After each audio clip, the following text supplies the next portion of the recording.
We interrupt this program to bring you an important Wayfair message. Wayfair's got style tips for every home. This is Nicole Byer, helping you make those rooms flyer. Today's style tip: when it comes to making a statement, treat bold patterns like neutrals. Go wild! Like an untamed animal print area rug under a rustic farmhouse table from Wayfair.com. Ooh, fierce! This has been your Wayfair style tip to keep those interiors superior. Wayfair, every style, every home. Welcome to Rainy Day Rabbit Holes, where we take the history of the West off the rails. If you like your history unhinged, you are in the right place. I'm Shay. And I'm Jody. Let's fall down the rabbit hole.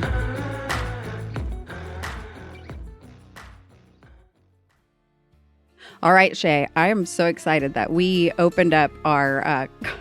Sorry, I can't. I'm so glad we Can't stop laughing at you right now. we opened up our research to the whole West, because today I've got a story for you. There is so much that's up our alley: gambling, outlaws, a woman way ahead of her time, and of course, some truly terrible men. Are we going to bring up the elephant in the room that's on your face? Yes. I came prepared. I'm in costume today. I have a mustache. Stuck up her nose. Well, it's from that pizza box. I don't know if you're, frozen pizza.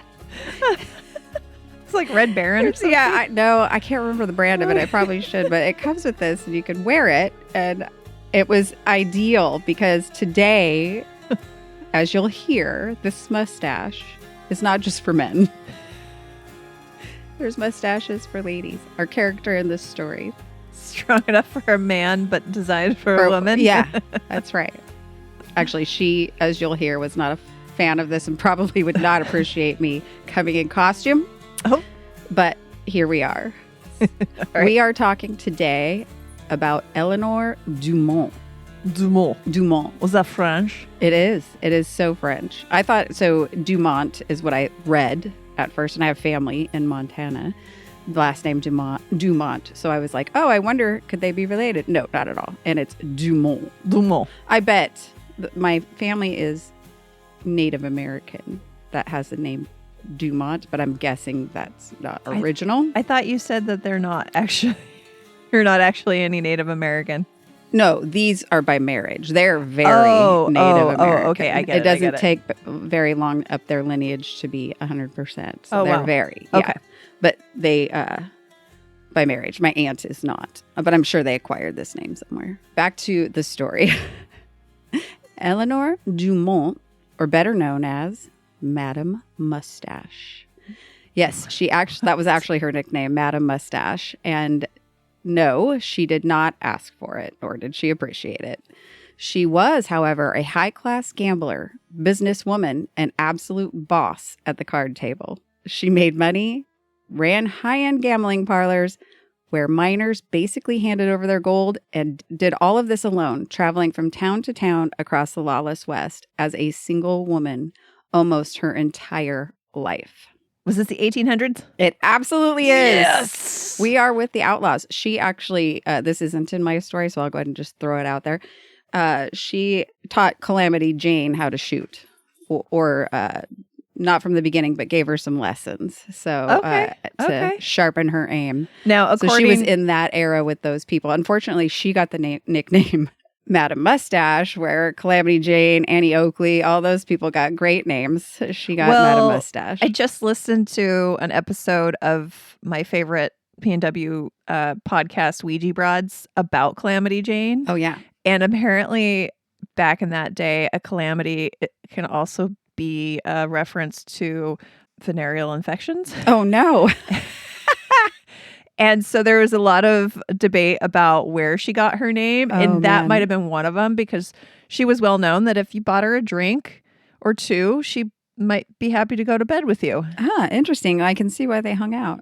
Yeah. There's moments in time where they're probably very much in the same space. Yeah, but if you asked Calamity Jane, she would probably tell the story that she taught this Madame Mustache how to shoot, because that's what Calamity Jane liked to do. She was a big fish story lady. Okay, back to my tale. So she had the nickname. She had been amongst these humans, Wyatt Earp, Calamity Jane, Billy the Kid, that era. That's her era. So love it. Because this is history and no badass woman is allowed to just win. Nope. Things take a turn. Well, let's just say in the end, it isn't as glamorous as the beginning. But get ready because this one's got money, crime, whiskey, and murder. Yep, murder. I love it. We are going unhinged. Basically, all the things that make history fun. So let's start at the beginning. To start, we don't know a lot about Madame Mustache, but we do know she was born as Simone Jules in 1829, but we don't know where. Already a great name. Yeah, Simone Jules. Yes. She leaves that name behind, unfortunately, and becomes Eleanor Dumont. But she reports that she was born in Paris, but people are like, or New Orleans. So it's up for discussion whether she was born in Paris or New Orleans. She leaves her home in Louisiana at the age of 18. So we at least know that there is history in New Orleans. We're just not sure if she's actually born there. Wait, I thought it was pronounced Nolans. Well, I wonder if she would have. She liked to talk about her French background. Would she have used her? She would have been Orleans. Something. Bonjour. Yes, I'm sure she said that a lot. I bet she said that a lot. She's born in 1829 and leaves Louisiana at the age of 18 years old, all by herself, a single girl at this point, and heads out to San Francisco. Did you say 1889? 1829 when she's born. So 1849, or I'm sorry, 47. She leaves. Oh, wow. Okay. So early. Leaves Louisiana. She makes her way straight to San Francisco where the gold rush is happening. Sure. And it gets off that train and she walks straight to the local saloon where they have card tables. And she becomes a dealer. Not just does she get really good at gambling, she becomes a woman dealer in the local saloon in San Francisco. Say what? She became quite well known. They allowed women to do that? No. But she finagled her way to the table and was very good at it. I don't know if there was a hole in the day, like nobody showed up. I don't know. She wear a low cut dress while she did it? Something. She got the job, did very well at it, became very successful, but became very well known and became a target. So the saloon let her go, and when they let her go, they said, "You should probably also leave town, just so you know."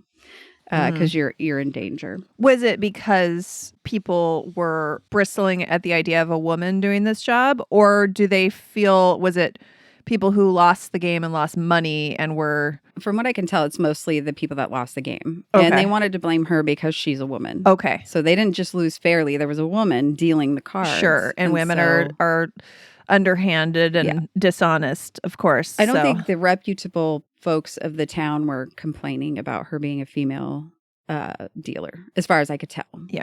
Well, it's the cowards that always need somebody to blame. Right. And when you lose a lot of money gambling and you can get addicted and then you've got nothing and you're destitute, you're going to look at her like she stole your money. So they let her go, said, "You should probably leave town. We think you're in danger." So she boarded a train with all the money she had saved. She, by this time, had accumulated quite a bit of money, took all of her belongings and went to Nevada City, California, where gold mining was thriving. And instead of panning for gold, she figured out the real money was taking the miners' gold. And so mining the miners at the card table. So gambling halls were nasty, dark, full of sweaty, drunk people. Lice-ridden men is what I read. Oh, yikes. Mm-hmm. Nice. Lice. They weren't just stinky. They had lice. I never even thought about this. They wanted to have sex with women there, too. Right. I think that's probably why they're like, hey, a bath is 5 cents. Why don't you do a nice bath before I take you up to the crib, right? It's so relaxing. It's for you, not me. Right. Yeah. Well, also for me. So these card tables were... Also, wait, hold on. It still, like, the West is very much loves to trick you with place names. Nevada City. Right. I know. They're in California. I know. I keep going, now when did she get to Nevada? Oh, Nevada City. I wonder if that was along the lines of the people that got to a place and thought they were in a different place and so named it. Oh, I wonder, much like Christopher Columbus. Yeah, or like Joseph Smith or whoever. I don't know if it was Joseph Smith who led the Mormons to Utah thinking it was California. Oh, I don't know if it was Joseph Smith or if it was Brigham Young or one of the other Mormon people. But led his flock to Salt Lake City and it was like, welcome to California. This is where Heavenly Father has sent us. Oh, I didn't realize. I didn't know they were headed to California. I thought they just went, this looks nice. You know where I learned that fact? It was from a movie I watched this week called The Heretic with Hugh Grant. Oh, yeah. I was going to watch that. Was it worth it? It was a little confusing at parts. Very kind of cerebral, scary movie. Like there's not jump scares. Okay, that's kind of more my game. Yeah, it's very it's interesting. I think you'll like it. Yeah. I will not recommend Substance with Demi Moore. No, everybody's been talking about how good that is. It's a horrible movie. Is it? Oh. I thought it was awful. You know what? It's a terrible movie that I watched last night. Huh. Alien versus Predator Requiem. What? You're saying what? I fell asleep 4 times. Oh no, I did this too, but then I had to see the end, and it was just, to me, first of all, it didn't make sense. Like this is way off topic. This is a woman who gets to change bodies back and forth between a young one and an old one, but she has to do it every week. But you're the same person. You just get 2 bodies. Wait, spoiler alert. Yeah, I haven't seen it. Well, we could cut this too. But the thing is like when she's the young one, she does all these things that make it hard for the old one. I hate saying old one. She's like 45. Like my age, old one, Demi Moore. She's only slightly older than me. Anyway, and then she does things that pisses off the other one. I'm like, no. You're the same person in 2 bodies. Don't act like you don't know what's happening here. Okay. That would be And then obnoxious. so like she comes back into this body and she looks around. She's like, you've left this mess. You've done these things. I'm mad. I'm like, no, you're literally the same person. You did this. And then I could never get past that. Okay. So and then it's filmed a little differently. There's probably a style to it.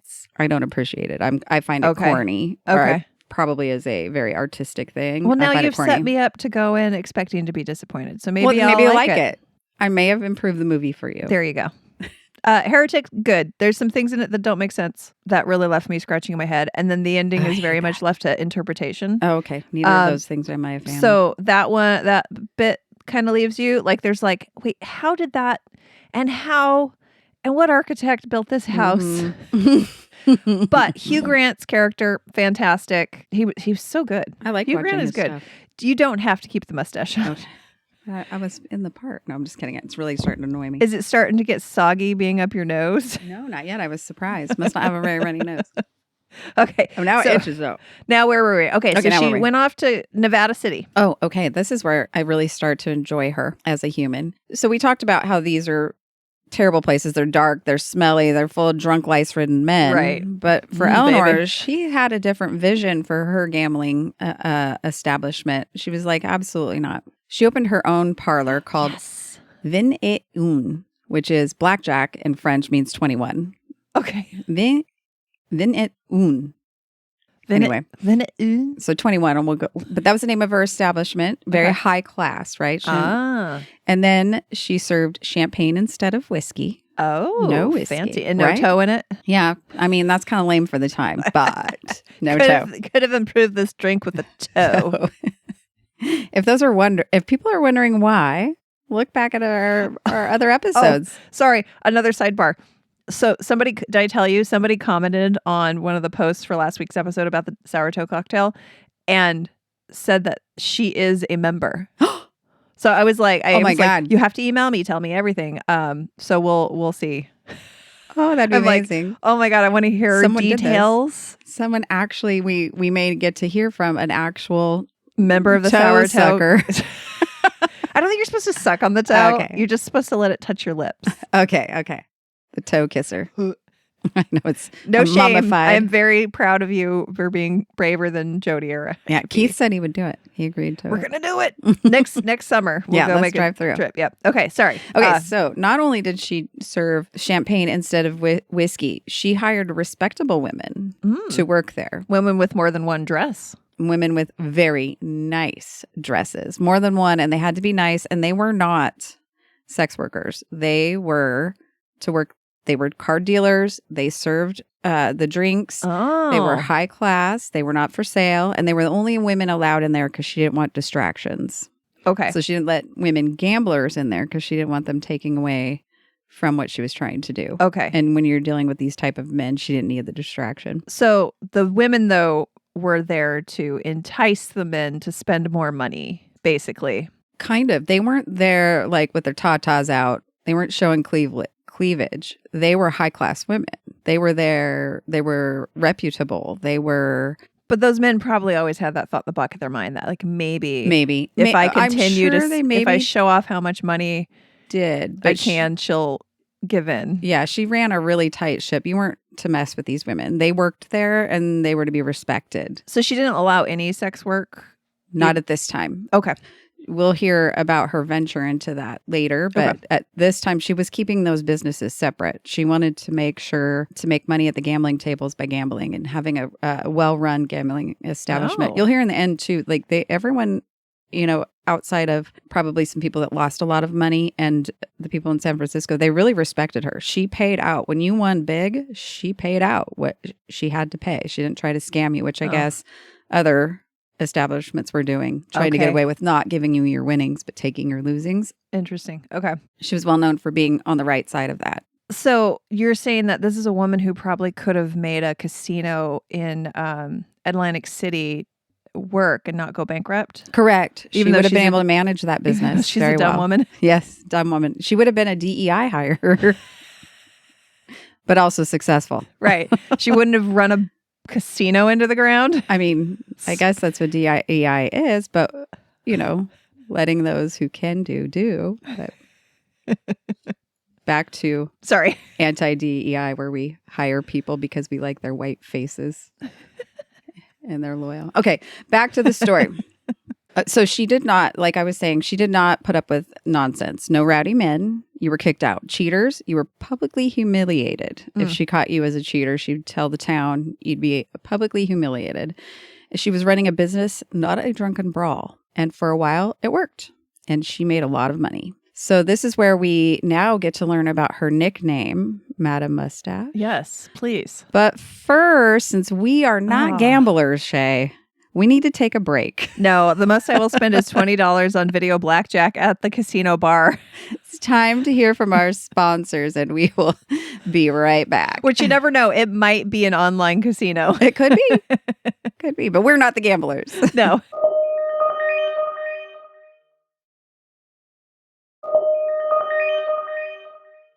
Okay, welcome back. Hopefully the ads did not try to entice you into losing all of your money gambling. But if you do, 21's the way to go. When Eleanor was younger, she was known for being an elegant, beautiful woman. But as she got older, she developed a bit of a mustache. So you see these pictures over time, and they're not really pictures. They're drawing sketches of her, obviously. There's a couple, looks like photographs.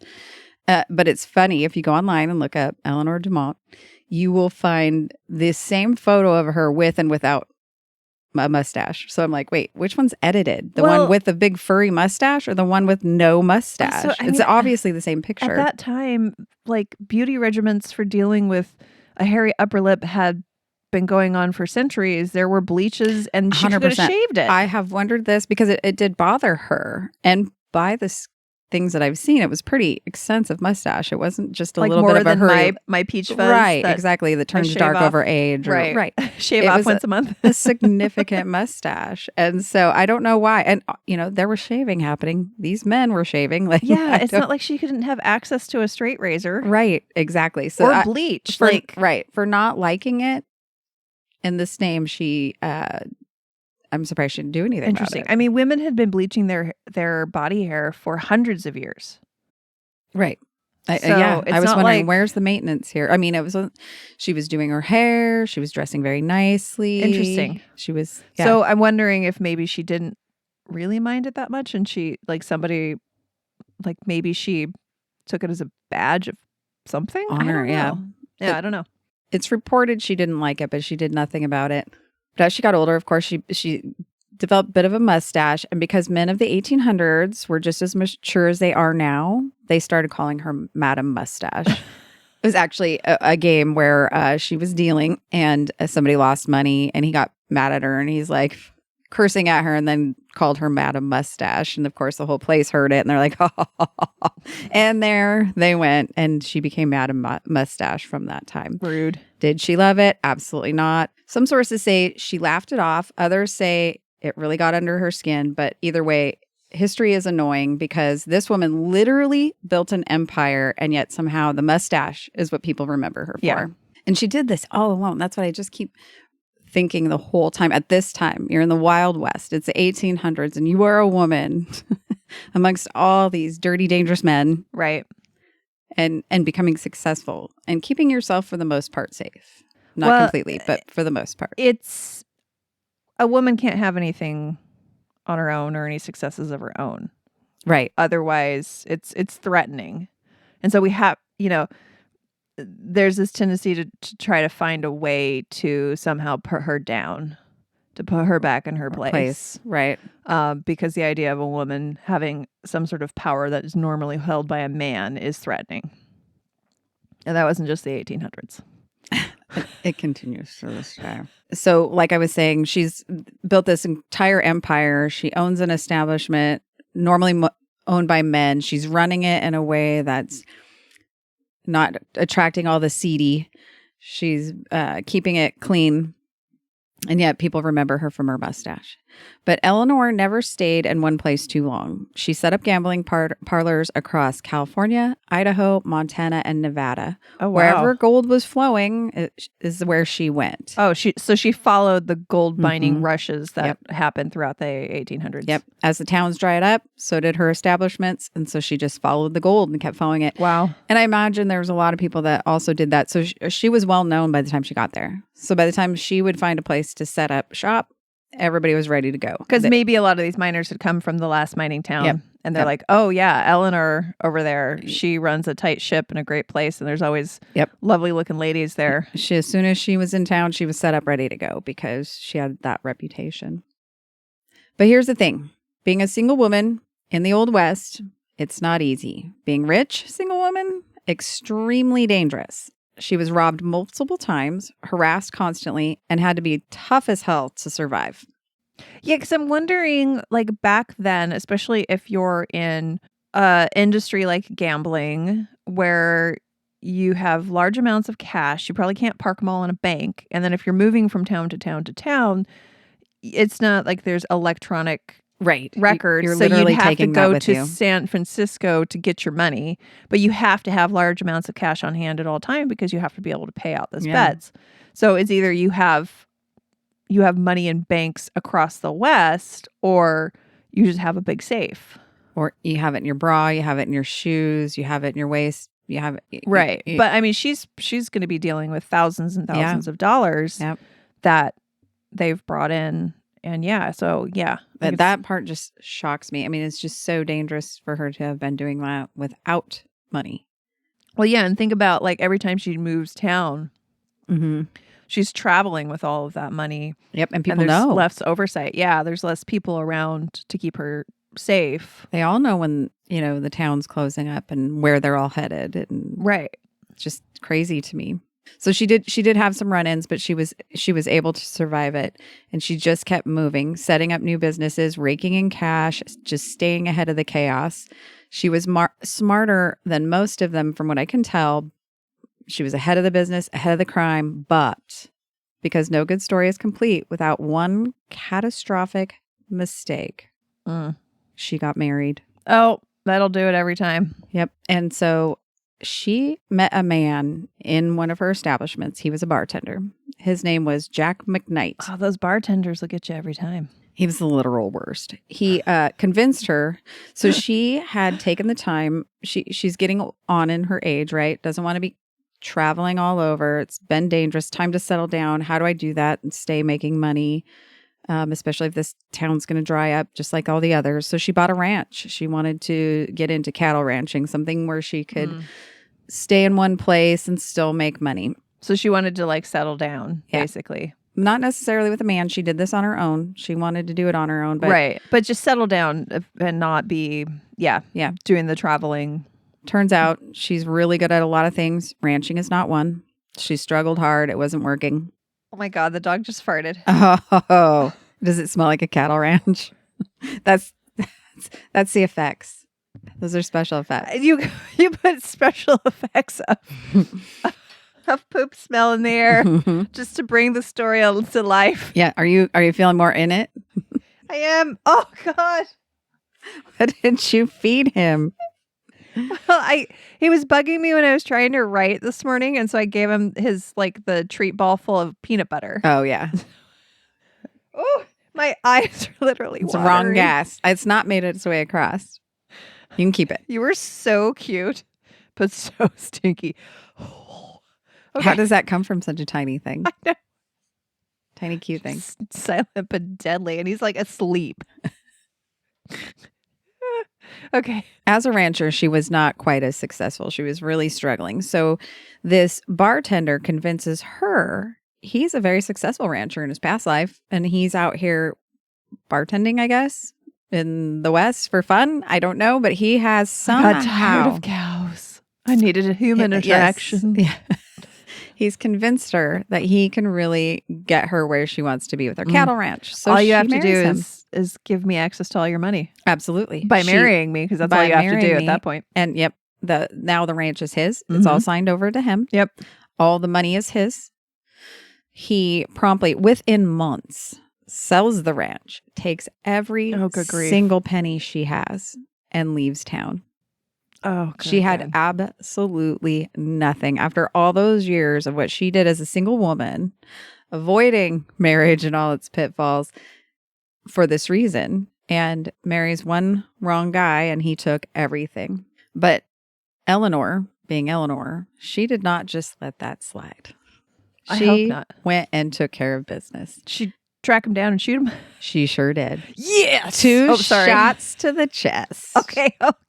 I'm getting ahead of myself. I got to keep my pants on, but please tell me the story. She tracked him down and personally shot him. That was the next sentence in my story. So you got it. Twice in the chest. Sorry, I don't mean to sound so gleeful over somebody murdering somebody else, but... Well, you sound like maybe the sheriff of that town, because he was like, I think he deserved it. Right. She was never arrested. The sheriff said, no witnesses, no evidence, and no one admitting to it. So no arrest. All right. Also, he deserved it. So she went back to Nevada City without a husband and without a single dime. She was not able to recoup the money that he took. I don't know what happened to it. She shoots him, and that's the end. And she is destitute and broke. So despite her revenge and retribution, she has not recovered her loss. Yeah. And so he's dead, and so are her finances. So what becomes of her? Well, we're going to find out after the break. Oh, man. You got me all worked up now. I know. I feel like a really good television show where they leave you on a cliffhanger. So we'll see you when you get back.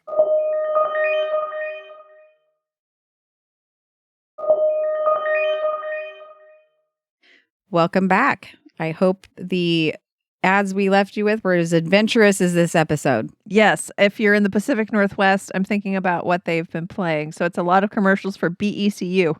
Nice. I love BECU. There'll be 3 commercials for BECU. And randomly one week, even though I'm in Washington, I was getting all these advertisements for utility companies in Alaska. Oh, it's the Northwest. Sure. If I ever move to Alaska, I will know what... Do you have options? Cable service provider to go with. Got it. Yeah. Well, if you're wondering, Eleanor was never able to really get her feet back under her. With everything that she'd worked so hard for gone, she returned to what she knew and was successful in. She set up a brothel this time.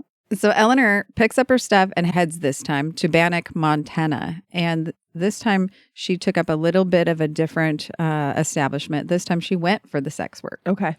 And she set up a brothel where the women were dressed in high-end clothing. They were dressed to the nines, their hair perfect, their makeup perfect. They were bathed. These were high class. More than one dress. Women. More than one dress. And she expected, again, like her other establishments, that the men that entertained themselves there would behave a certain way. Mm-hmm. She had really high standards for this. She did take the ladies, I guess when business was slow, put them in her little, with on a wagon, a carriage, and drove them through town, showing off her assets and how beautiful they were, and drawing attention to get customers. A little billboard. So I just picked up this book. I think it's called like Doves of the West, and it's about prostitution in the West. And they were saying, there was like there were several different levels of houses that sex workers worked at. Right. So you had your really upper class ones like this, where the women were well-bathed, they were well-mannered, they were educated, and men went there and had companionship and titillating conversation. They were intelligent women. Yes. And then they got that at the end. And so this is where the upperclassmen would go. Yeah. And then you had your next one down that was not quite as fancy, but still maybe those women had more, like I keep saying more than one dress, because that was one of the things, is that a lot of sex workers literally had one dress. Right.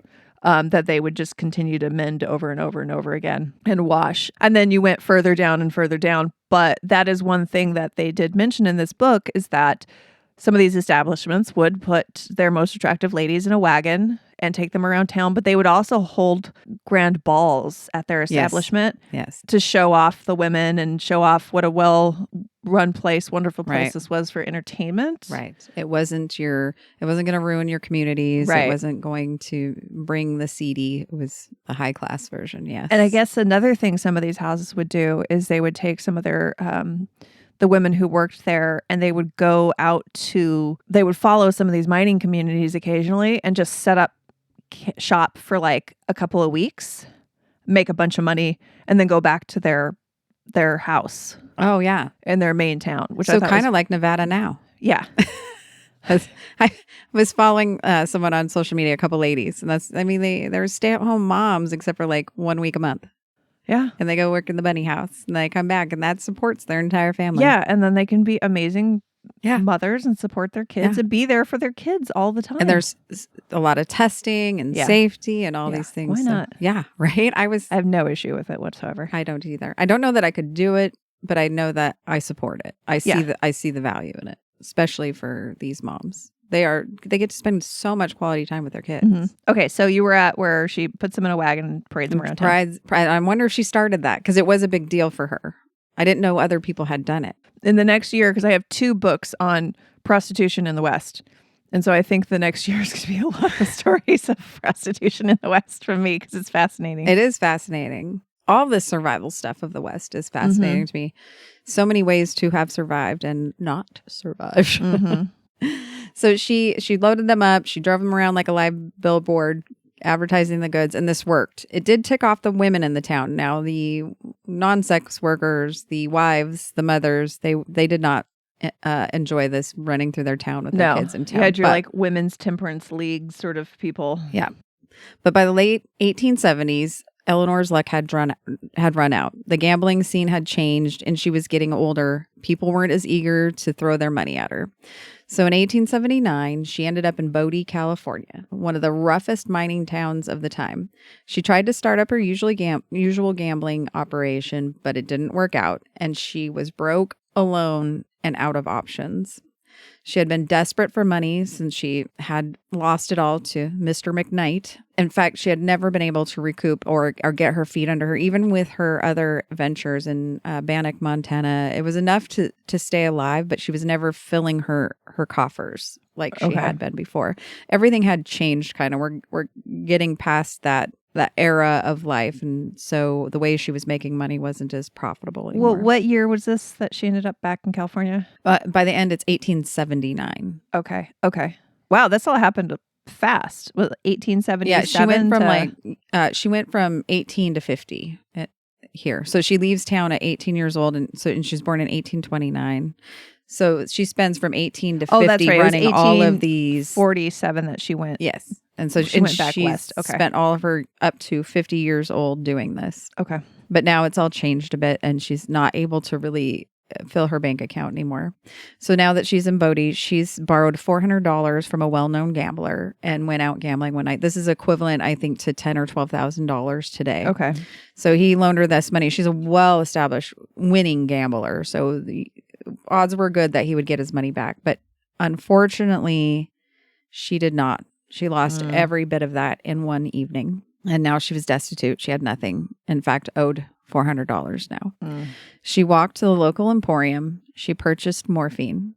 She acquired her favorite bottle of red wine, and she went out a mile from town, sat under a tree, took the morphine, and drank the bottle of wine. Oh. A goat herder found her the next day, her head laying on a rock, her body laying there quietly, and a note. And the note had admitted what she had done. She'd purchased the morphine, drank the wine, and said she was just really tired of life. That's how I'd want to go anyway. Right? I know, that's what I was thinking. Just go to sleep.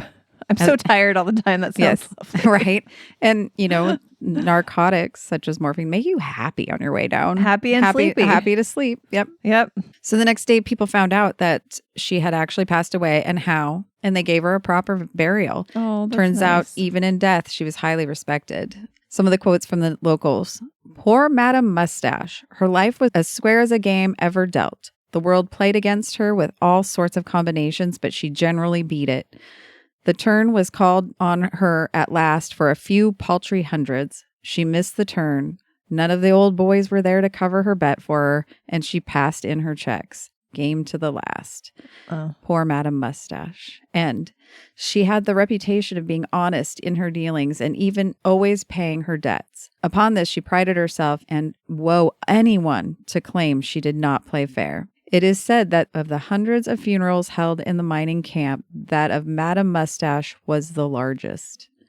The gamblers of the place buried her with all honors, and carriages were brought in from Carson City, Nevada, a distance of 120 miles to attend her funeral. It's a long way to go by horse. Yes, it is. And for that, you're going there to honor her. You're not going to come home with money. You're not going to come home with, It costs you money to go. Yeah, a lot, and time. Yeah. 120 miles in that era. It's not an airplane flight and the one back. No, that's a couple days ride. Yeah. So that's it. Eleanor Dumont, an absolute legend of the West. She was too smart, too independent, and too ahead of her time for the world she lived in. So what are your thoughts, Shay? Oh, amazing. I know. I loved it. I love hearing these stories about women that made a life for themselves and made a business like this in a man's world. Right. And just the perseverance and the strength and the quality of character.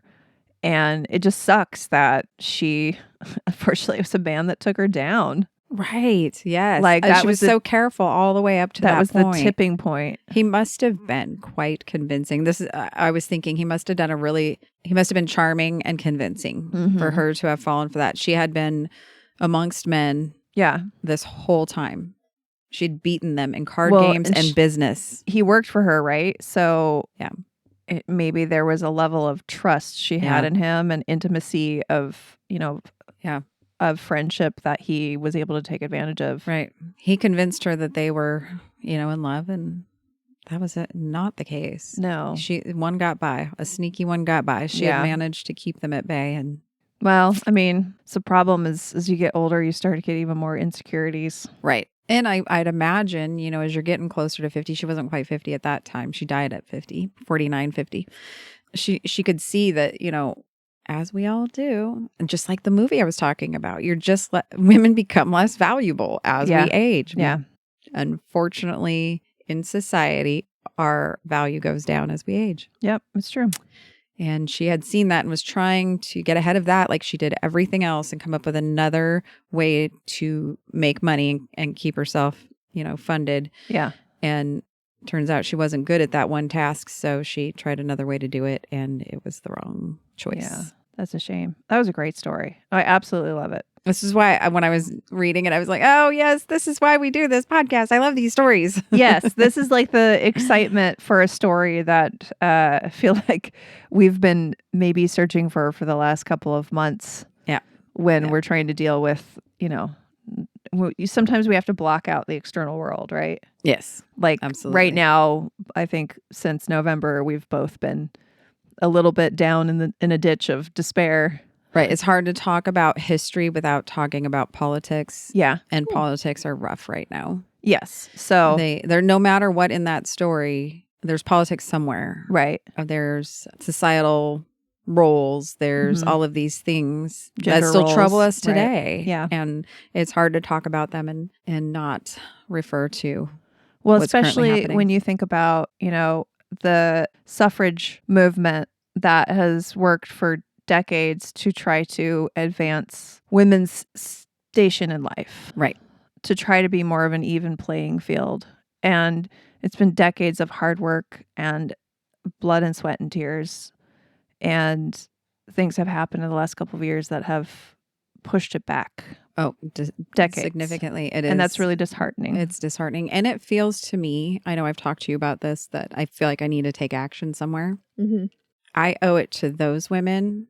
I was born in a time where it was not legal for a woman to have her own bank account, that a man had to be on that as a signer. Right. That's in my lifetime. And the only reason I can have a bank account on my own, I don't, but I can, is because of them. And I feel like sitting here doing nothing is such a slap in their face. Right. They were out in those streets. They were out with those signs. They were getting ridiculed by people in their societies, ostracized. They were getting arrested and having to pay bail and any legal things that come from it. And I'm sitting here basking in the sun of the rewards of that and doing nothing to protect it. Right. Shame. Well, we can highlight stories of women who rose above their quote unquote station in life to do things that normally men would do. Yep. That's right. And remember them. Yep. That's right. Is one thing we can do, at least with this podcast. And she did it with good in mind. She wasn't in there going, I'm going to get rich in the gambling scene by scamming people, getting people so drunk, I'm going to steal their money, right? Offing people who are winning too much here. I'm going to do this on the up and up, and I'm going to do a good job, and I'm going to make money. And she did. Yeah. Amazing story. Thank you for sticking a mustache up your nose for it too. Really appreciate that. Yes. I couldn't wait. Actually, it was in my pocket. I turned to do something and looked up, and she has this mustache on her face, and I'd lost my crap. Well, thank you so much, everyone, for hanging in there with us. Really appreciate you guys, all the people that are still continuing to listen to us and are listening to our episodes every week when they come out. We really, really appreciate that. It really means so much to us. Really appreciate all the people that reach out to us. Like this week, a listener named Laura reached out and said that she has just signed her mom and herself up for my April 19th Stadium High School tour. And then she followed us on all the social medias, and we've been messaging back and forth. And I want to also thank the Live, Laugh, Larceny podcast. Oh, yes, yes. Which a couple weeks ago featured my listener story on their podcast about... It's a must listen. It's a must listen. It is a little bit of me bringing my shame to life, my gut issues to life. Shame dies in light. Yes, it lives in the dark. So put it out there. Hey, everybody poops. Everybody has had stomach issues at some point. So if you're wondering. So go listen to Live, Laugh, Larceny. It was the episode, I think it was entitled, Now That's What I Call Listener Stories. Now That's What I Call Listener Stories, album 3 or something. Like, remember Now That's What I Call Pop Music 3. Oh, the CDs. Right. That's how they set it up. Very funny. They are so good. They took that story with limited information that I gave them, and they made it perfect. They did. I mean, chef's kiss. The only thing they got wrong is chicken fried steak is not chicken, but that's okay. I still like the way they did it, where you're like, mother and child come together on the plate. I know. I've always thought of this. And when they said it, I thought I was the only one. I was the only one that thought this was like morbid. I'm like, first of all, having you're right. eggs It's and not chicken. Yeah. No, it's, but that's fine. Other than that, everything else we was bread the kind of chicken perfect. and egg and then fry it. And I'm always like, oh, that's macabre. That's Yes. Well, and then if you served it on a plate with eggs too, it's a little weird. so weird. But they did an amazing job. And I love their podcast. If you need something light to listen to that's just going to make you laugh, they do an amazing job. Love, Live, Laugh, Yes, Larceny. they And did. they are friends with our friends, Caitlin and Cassie from Oh, they P&W Haunts are? and Homicides. Nice. Who we will actually we're going on a Pod Gals trip here by the time this comes out, we'll probably be about to take off on it. And we are going down to Portland. We're going to go on the Shanghai Tunnel Tour, which we're very excited about. And I'm kind of scared because I'm scared of being shanghaied. Even though it's a term we're not really supposed to use anymore. Oh, really? Dang it. You're going to have to fill me in. Yeah. I mean, it's, again, a racist term. See, and I feel like it's offensive to those Shanghaiing people, but apparently... It was only because the people were being kidnapped to be sold as got you. Indentured servants on ships that were trading with China. Got you. That's why it was called that. I gotcha. So what do we call it then? Just kidnap? Well, that doesn't seem like good enough. Stronger verbiage. I don't know. But we're going to do that. We're going to stay at the Crystal Hotel. Oh, yes. I haven't stayed there, but I've been there. We're going to do lots of fun things. Who knows what adventures that weekend. It's just one night. Oh, we're going to go stay in Astoria. You and me. Yes. And we're going to go to the Astoria underground shops that I had no idea existed. I'm very excited. I know we've been there and did not I've been there so many times. Had no idea this existed. It looks amazing. So, guys, if you want to hear more stories about amazing women from the West, why don't you email me with your ideas? I love hearing from you guys. Shea, as H-E-A, at rainydayrabbitholes.com. You can reach out to us through the website, but I might be slower to respond that way because it gives me a message that I have a message and then I have to go check the message. I'd rather just check the message. Email me directly. And then please, if you can, follow us on Spotify, Apple Podcasts. Leave us a review if you feel up to it. Hopefully it's a 5-star review. Somebody has left a 1-star review, but they didn't put a review in with it. They just gave us a 1-star rating, and there's somebody who left us a 2-star rating, and I'm very upset. Well, yeah, give us some feedback. Yeah, give us feedback. Everybody else has been 5 stars. Nice. So we have a 4.6 rating, which I think is fine. Good. That's not bad. That's really good considering the really low. Yes. They can really take it down. Yeah. It's probably we have a lot of good ones. We were probably being too political. Probably. But again, it's so hard to do. Right. Well, I think that there's... And I think we're past the point of being... precious about it. No, like not having a side at this point. Yeah. Not having an opinion about this point. We can't not air our opinions to a point. So, because people are being harmed. Yep, 100%. And that makes us sad. So, anyway, we are good people. Good people. And we don't like bad things happening to good people. Correct. Okay. And that's it. All right. Well, thank you guys. Remember, you can find out more about everything at rainydayrabbitholes.com. And we will see you next time. See you down the rabbit hole.